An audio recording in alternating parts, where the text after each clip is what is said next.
अस्सलामुअलैकुम दोस्तों, welcome back to our channel find Urdu. जैनरे जैनरे का मतलब है किस्म या कैटेगरी।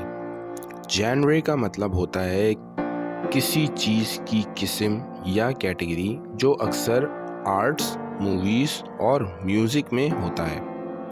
ये लफ्ज़ फिल्म, लिटरेचर या म्यूज़िक में यूज़ होता है जब हम किसी चीज़ को स्पेसिफिक कैटेगरी में रखते हैं, जैसे horror, comedy, drama etcetera. For example, film का जॉनरे एक्शन था, इसलिए फिल्म बहुत थ्रिलिंग थी। हर favourite genre of music is classical. उसकी पसंदीदा म्यूजिक जॉनरे क्लासिकल है।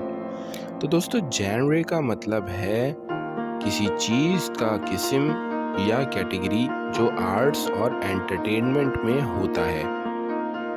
उम्मीद है अब आपको जॉनरे का मतलब समझ में आ गया होगा। मिलते हैं नेक्स्ट वीडियो में। शुक्रिया।